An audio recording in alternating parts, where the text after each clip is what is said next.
welcome to County Connections. One of the biggest jobs that Pitkin County government does is take care of its many, many miles of roads and bridges. So we've picked one of the busiest and most dangerous intersections in Pitkin County. We're at the intersection of Smith Hill Way and McLean Flats Road and Upper River Road. It goes like this. And cars come from all directions. They have to yield and stop, and they come down the hill. We've been here before, we've talked about it a lot, but we can't talk about it enough. This is just one of the many places in Pitkin County that probably needs a little work in the years to come. There's no one better qualified to talk about our roads and bridges than Asphalt Man. He said he'd be here. I'm kind of standing here, people are kind of going by, and he said he'd be here. I don't really know where to go with this program until he gets here. I don't know, any minute. Asphalt Man. Wait a minute. Wait a minute. That might be him.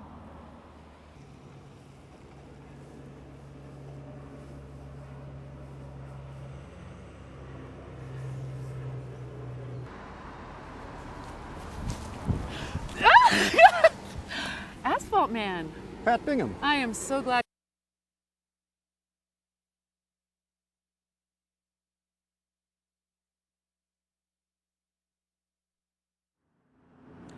Hi, and welcome to County Connections. One of the biggest jobs that Pitkin County government does is take care of its many, many miles of roads and bridges. So we've picked one of the busiest and most dangerous intersections in Pitkin County.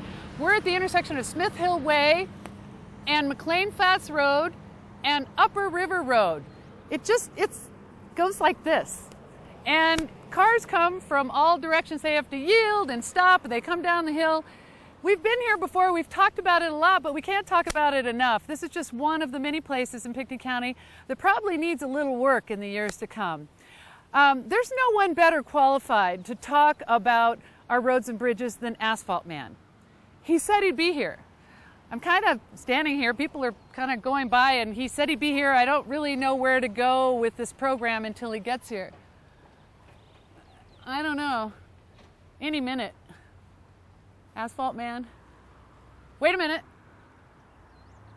Wait a minute. That might be him.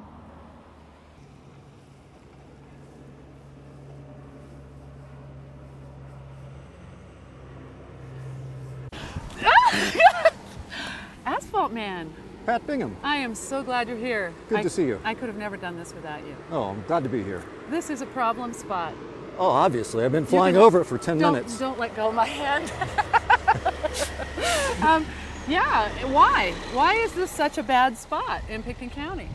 Well, from my observations, it's a matter of volume of traffic. This intersection was never designed for the level of traffic that it's currently seeing. It's poorly configured, and you have a lot of conflicting traffic movements that are unexpected. And with a stop sign here and a yield sign here, another yield here, people don't know for sure who has the right of way and who's to stop. I think putting a superhero right in the middle of it adds to the confusion. It seems to. It seems to. People are not. But I think the additional volume in traffic is coming from people using McLean Flats as a bypass into town to get away from the entrance to Aspen problem, and then the additional construction traffic that's coming from Elam is adding complexity and large trucks to the situation.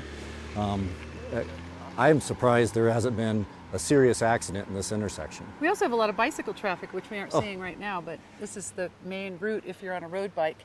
You can't go on the gravel bike trail, so you come out here to Woody Creek Tavern to get back on the trail. I see. You're probably carrying some speed off the hill as well. Yeah. So between speeds and the configuration of the intersection and the volumes of traffic, this is an intersection that the county is looking at trying to improve in the near future. Now, while we're here, since we're so glad to have you here, there's so many other problems that we could talk about, and especially in the Woody Creek area, not just this intersection, but as you go further toward the Woody Creek Tavern, right. There are a couple other problem spots. Could you tell us about those? Yeah, as I was flying in, I noticed there's some significant rockfall problems just up the road here, and that probably causes a lot of maintenance problems for your road and bridge department, where they're having to plow rocks off or maintain the drainage ditch on an annual basis. An easy application, while it's expensive, is to provide a wall and stabilize that bank so those rocks don't fall continually. And then once you did that, You would alleviate the rock fall hazard from people hitting rocks, and then you would also alleviate all that maintenance cost from the road department. Now, you've probably heard that Woody Creekers are sensitive about their environment. They don't particularly want they don't want to urbanize Woody Creek. Would the things that you're talking about that are necessary to do urbanize, or would they be able to be done in a subtle way that would get the problem solved without kind of overbuilding? Well, you're certainly not going to see the rock fall situation with the exposed soils that you have right now. There'll be some sort of wall there, but you can build an aesthetically pleasing wall in rustic nature that would fit the Woody Creek community. And if the county ever did decide to stabilize this with some walls along the Upper River Road, we would certainly involve the community in that design. Now, we've done a master plan. Are you aware of the 20-year master plan? Yes. It outlines probably 40 different road projects that are kind of on a wish list. How did you come up with those projects, like including this one being one of the top priorities? Right, there's a couple things. One, we used engineers to help us come up with those ideas initially, and then we went out to all the different caucuses and brought their input in to develop that list. So really the community's been pretty involved in coming up with what they want done first. Absolutely, absolutely. While we're in Woody Creek, we've got the Woody Creek Tavern. This UPS truck is in our shot. Yes. The Woody Creek Tavern is a tricky spot because the cars are parked on one side and the tavern's on the other, and you've got these people walking back and forth. Mm-hmm. Is that something that's on the list? It's a problem as well with the tavern because of traffic calming issues. People drive pretty fast through the Woody Creek area. Bicycles travel fast through there, and you have a lot of pedestrian activity coming in and out of the tavern. So between that conflict, it's really a recipe for someone getting hurt. And so what we'd like to do from an engineering standpoint is try to redesign that road and reconfigure the road away from the tavern, provide additional parking for people wanting to access that establishment, but get the activity away from where the people are. So put the cars and the establishment on the same side of the road rather than have them across the road from each other. That's correct. Uh-huh. And then there's that other tricky intersection that goes up to the community school. It's that hairpin turn off of is it upper or lower? You're still in the Upper Woody Creek Road. Upper River Road and to Woody Creek Road. Right. And that's an acute angled intersection. And what you could do there, and there's some engineering design for that, is to bring that Woody Creek Road to Upper River Road at more of a traditional T intersection so that there's good sight lines, the buses don't have to veer into oncoming traffic in order to access the community school up the hill. All right, so we pretty much covered the Woody Creek area. We've got some other problem spots that I'd like to take you to. I'll drive, you fly. Sounds good. All right. Good talking to you, Pat. See you then.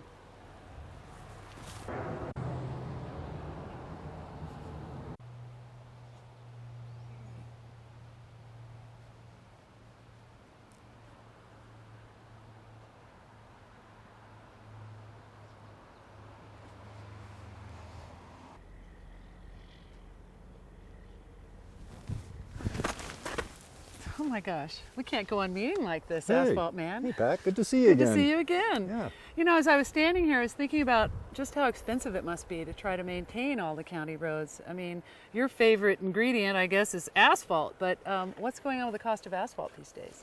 Oh, we've seen it really skyrocket just in the last couple of years, but over the last decade, it's quadrupled in price. So what we could have paved about 10 years ago would be a mile of road. We can pave about a half mile or a quarter mile these days. So it's not as if, you know, the county budgeted for road maintenance, but we had no idea that the price of oil and all of that was going to skyrocket the way it has. Yeah, I don't think anybody anticipated the cost of petroleum. So what is, you know, when you see a road deteriorating, you know, in Pitkin County, I can't think of too many roads that have big potholes at this moment in time.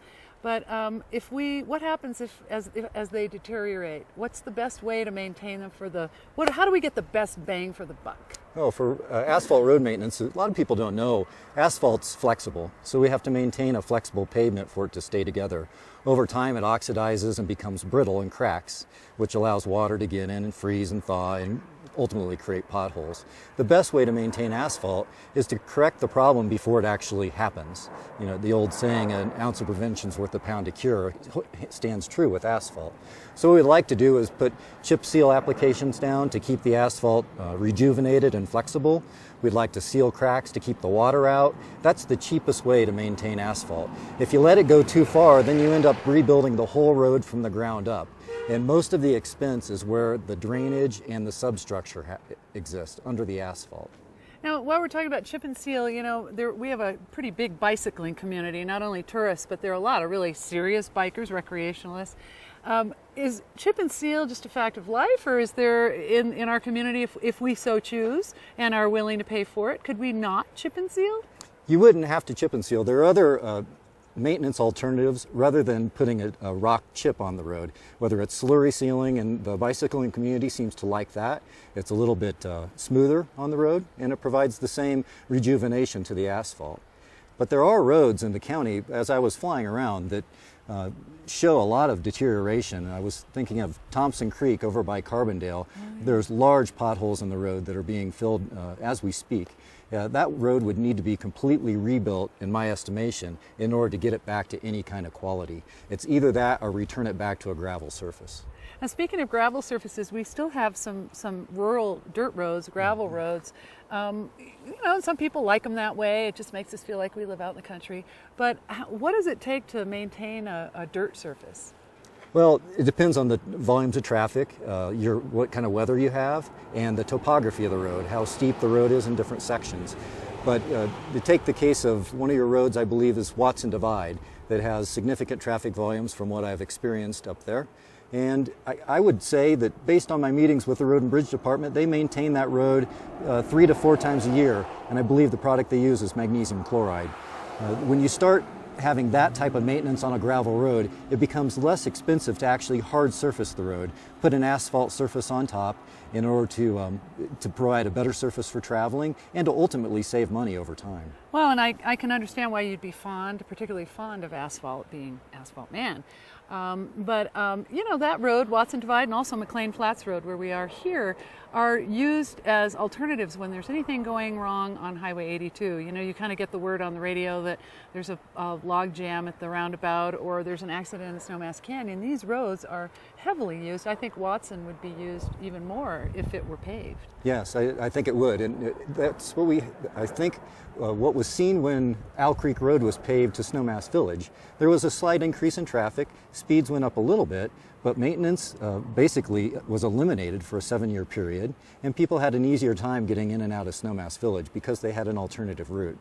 Now, Watson Divide, I think the debate there is about rural character and whether a gravel road provides that rural character, or if you want to pave it to provide ease of travel for the traveling public.